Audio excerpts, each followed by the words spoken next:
परमात्मा की लाठी।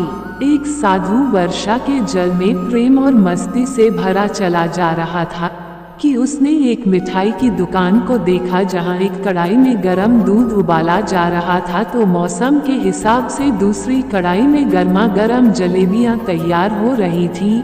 साधु कुछ क्षणों के लिए वहां रुक गया। शायद भूख का एहसास हो रहा था या मौसम का असर था। साधु हलवाई की भट्ठी को बड़े गौर से देखने लगा। साधु कुछ खाना चाहता था, लेकिन साधु की जेब ही नहीं थी, तो पैसे भला कहाँ से होते।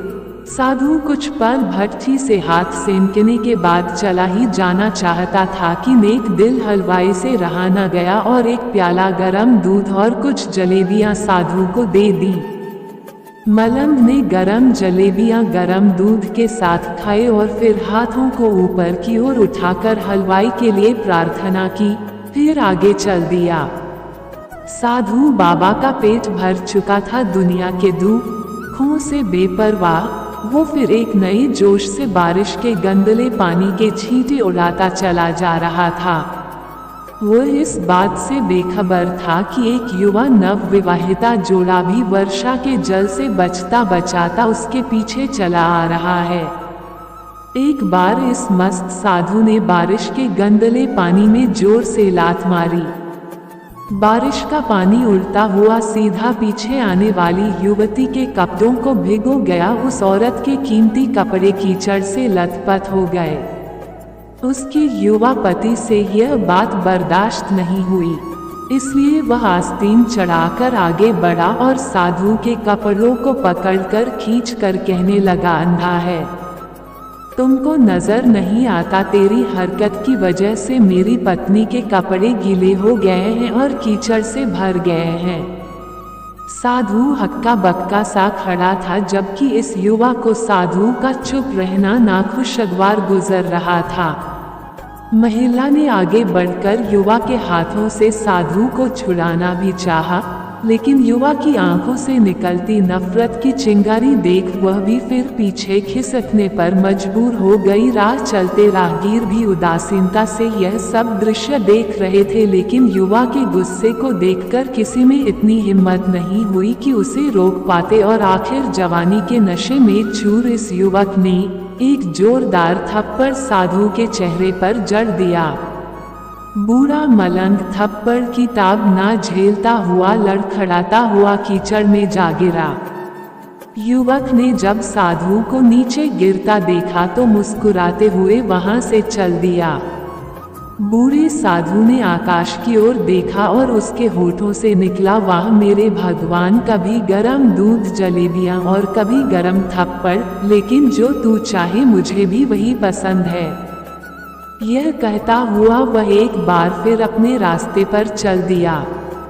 दूसरी ओर वह युवा जोड़ा अपनी मस्ती को समर्पित अपनी मंजिल की ओर अग्रसर हो गया।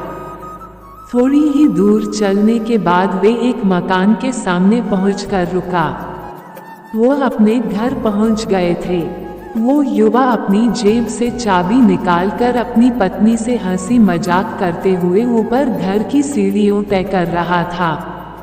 बारिश के कारण सीढ़ियों पर फिसलन हो गई थी।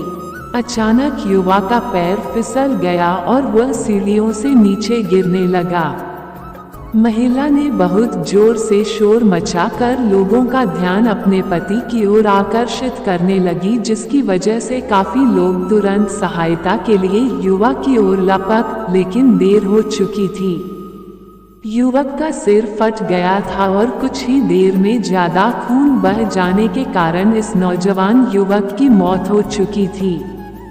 कुछ लोगों ने दूर से आते साधु बाबा को देखा तो आपस में कानाफूसी होने लगी कि निश्चित रूप से इस साधु बाबा ने थप्पड़ खाकर युवा को श्राप दिया है, अन्यथा ऐसे नौजवान युवक का केवल सीढ़ियों से गिरकर मर जाना बड़े अचंभे की बात लगती है। कुछ मनचले युवकों ने यह बात सुनकर साधु बाबा को घेर लिया। एक युवा कहने लगा कि आप कैसे भगवान के भक्त हैं जो केवल एक थप्पड़ के कारण युवा को श्राप दे बैठे। भगवान के भक्त में रोष व गुस्सा हरगिज नहीं होता। अब तो जरा सी असुविधा पर भी धैर्य न कर सकी। साधु बाबा कहने लगा, भगवान की कसम, मैंने इस युवा को श्राप नहीं दिया। अगर आपने श्राप नहीं दिया तो ऐसा नौजवान युवा सीढ़ियों से गिरकर कैसे मर गया। तब साधु बाबा ने दर्शकों से एक अनोखा सवाल किया कि आप में से कोई इस सब घटना का चश्मदीद गवाह मौजूद है। एक युवक ने आगे बढ़कर कहा, हाँ, मैं इस सब घटना का चश्मदीद गवाह हूँ। साधु ने अगला सवाल किया, मेरे कदमों से जो कीचड़ उछला था, क्या उसने युवा के कपड़ों को दागी किया था? युवा बोला, नहीं, लेकिन महिला के कपड़े जरूर खराब हुए थे।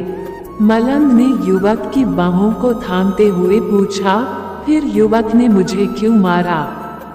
युवक कहने लगा, क्योंकि वह युवा इस महिला का प्रेमी था और यह बर्दाश्त नहीं कर सका कि कोई उसके प्रेमी के कपड़ों को गंदा करे, इसलिए उस युवक ने आपको मारा। युवा की बात सुनकर साधु बाबा ने एक जोरदार ठहाका बुलंद किया और यह कहता हुआ वहां से विदा हो गया, तो भगवान की कसम, मैंने श्राप कभी किसी को नहीं दिया, लेकिन कोई है जो मुझसे प्रेम रखता है।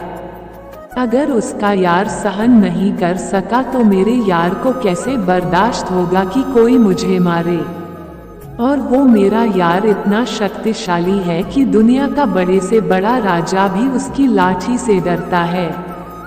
सच है, उस परमात्मा की लाठी दिखती नहीं और आवाज भी नहीं करती, लेकिन पड़ती है तो बहुत दर्द देती है।